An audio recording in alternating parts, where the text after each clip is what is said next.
Okay, so the Germans had taken over Leningrad. Now, there's a big battle coming up, okay? And this battle is extremely important for the Soviets and extremely important for, the Allied powers in general, okay? So the Germans had been fighting the Soviets since 1941, and they'd captured all that territory. But we all know something. We can go back to Napoleon, who learned this lesson very well, right? Because what happens when you fight in Russia in the wintertime? You can't, okay? Can you fight the Russians in the winter? No. No way, Jake. Because you know why? It's like so cold there, right? Totally cold there. You'll be dead freezing. That's right, Wesley. You'll be dead freezing, okay? So the Germans waited till spring, okay? And they wanted to go after the oil fields, and they wanted to take Stalingrad because Stalingrad is a major oil field, an industrial center. Yep. Yes. Okay. So by September, they had almost captured the whole city.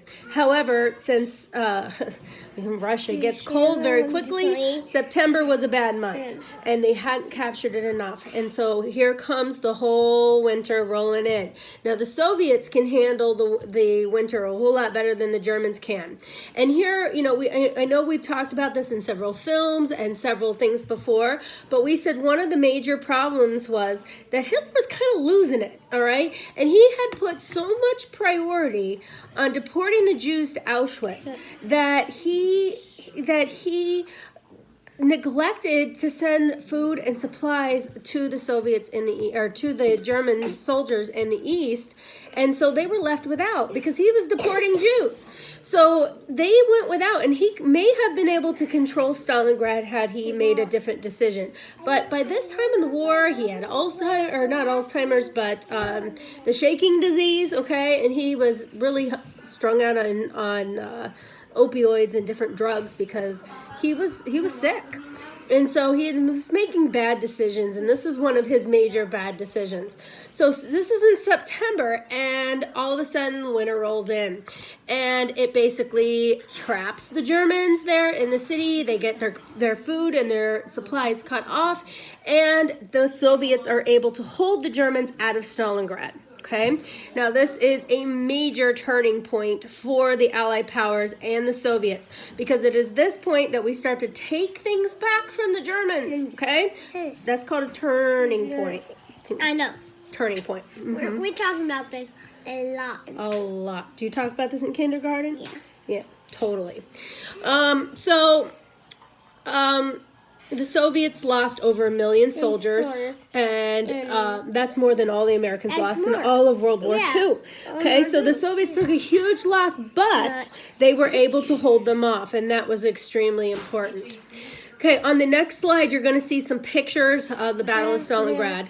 One thing I love about World War II is really all the pictures that you get to see are real life. I mean, we're not talking about drawings. They're not drawing about drawings. No, these are real pictures. These are photographs. Photographs, and some of them are in color, which is super cool because now it feels more real. There's maybe I'll try to find it for you guys, but there's some cool ones of D-Day, and we'll talk about D-Day, but they have D-Day in color, which I think is super cool because it makes it feel so much more real and like it's really happening. Okay, now we've talked about the Soviets and we talked about the Allied powers making a turning point at the Battle of Stalingrad. So now that the Americans have entered the war, we're going to change focus. Okay. So we don't confuse anybody, but you can add some. I'll ask you questions. Okay, we're going to change focus a little bit because now Roosevelt is in the war. Okay, the Americans are there. So Eisenhower is in charge of the war in Europe. Okay, we have General MacArthur, who's in charge of the war in the Pacific, fighting Japan, and Eisenhower, who is in charge of fighting the war in Europe. Okay, so he's kind of the general that's in charge. So we have to decide what we're going to do. And one of the first things that the Americans, tactic-wise, decided to do is to go after North Africa because we felt like that was where the Germans were the weakest. We could start taking territory back from the Germans in North Africa, and that would be an easier way to go. Now, we can talk about the Italian campaign. Now, we know that Italy was under a stronghold of Mussolini, who was Hitler's best bud. Okay, so the Italian campaign is going to be a very, very difficult thing to do. We're going to have lots of battles there. But at this point, you know, even if they force out Mussolini, which eventually they did, it's still under the control of the Nazis, because Hitler, you know, Mussolini had given it to Hitler, which, you know, then was still under their control. And he held on to Italy for a very, very long time.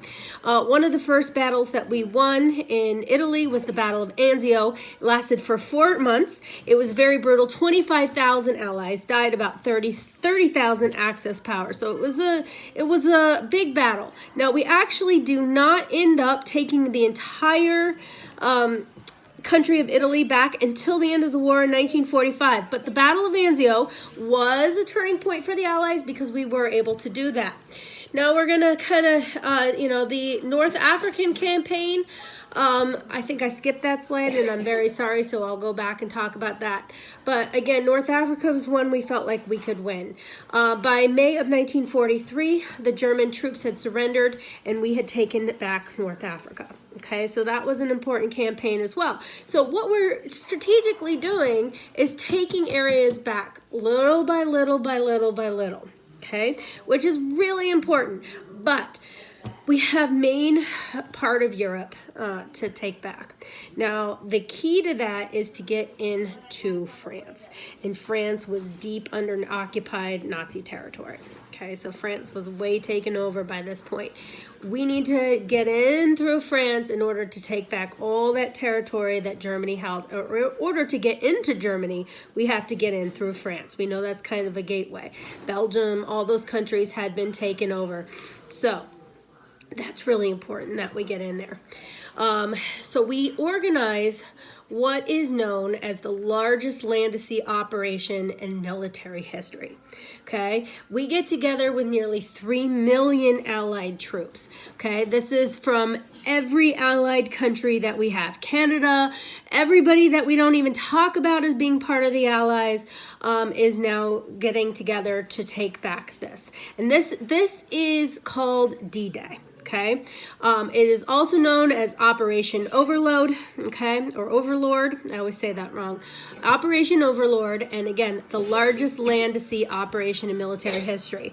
If you know any World War II veterans, chances are, and they fought in Europe, chances are they participated in D-Day. Okay, because it was that many soldiers. And again, this is the opportunity for them to come in and take back France. And if they take back France, then they can get their supplies, and they can get their weapons, and they can get their tanks into Europe, into the main part of Europe, which would enable them to eventually get up into Germany and take that area back as well. Okay, so this is a hugely important day. Now, usually I spend a whole day talking about D-Day in class. I usually show the big scene in Pearl Harbor. If you guys want to watch Pearl Harbor, I think it's on Netflix. Great movie as far as, you know, the love story is whatever. It's fun to watch, whatever. But the part where they actually showed the bombing of Pearl Harbor is pretty excellent. Okay. I also show Saving Private Ryan. So that's a good one. I don't know if that's on any of the primes or anything. But if you'd like to see Saving Private Ryan, I usually show that, because the beginning scene of that, the first 20 minutes, is D-Day. And you can see the kids coming in off the boat and how scared they are, because that was a really, really scary attack. Okay. Again, biggest thing to ever happen in the war, because this is it. This is the turning point. Okay, so huge. Now, one of the things they tried to do was to trick the Germans into thinking that we were going to attack somewhere else. Okay, and they had let some information leak through some spies or whatever, and try to get that to Hitler, that we were actually attacking a different beach in France. But that didn't really work because Hitler was deeply anticipating our attack there, and the attack was very brutal. The retaliation was there. The Germans were waiting for us, parachuting in out of the sky, coming in off of boats. They had these big boats with these poor little soldiers all packed in there like sardines. The minute they start coming up to the beaches, they just start shooting at them. They're totally ready to attack them. So it was a tough battle. And again, I'm going to try to put some pictures on here of D-Day in color, because D-Day in color is super cool. Okay, now the battle went on for several days, but after about 7 days, the Allies had gained 80 miles of France. Now this 80 miles is essential. Again, we just needed enough to be able to bring in our supplies, bring in our tanks. If we had that 80 miles, we could do that, and then we could bring our way into the rest of France. And so this was an incredibly important battle. Okay, so this allowed for land and air strikes that would eventually push the Germans back, and they got through their defense. Americans and Allied troops were able to take back the capital of France. By September of 1944, France had been freed from the Germans. Okay, so this was massively important. We also, because of D-Day, we got all of France, Belgium, Luxembourg. All had been taken back from the Nazis. So to call this a turning point, I think, is a bit of an understatement. This is where the Allies start to win. Okay, so D-Day, Battle of Stalingrad. Okay, and the decision to take North Africa first as the Americans enter the war. We also talked today about Hitler attacking the United States, which is a little known fact that a lot of people don't know. We all know about the Japanese. We didn't know that Hitler actually sent it, and mostly because he didn't actually reach our shores, but he did come to the East Coast, and we did fire, and this is his first acknowledgement of America entering the war. Wesley has a question for you. Go for it, Wes. In this area, it looks like most of them got dead before they even started the battle. Well, you know what, Wesley? That is kind of a good observation, because most of them, a lot of them did die before they even started the battle. Because you can see, let me flip this for a second. These Where's two. my flipperoonie? These two. Why can't I flip that? Okay. These two right here look dead.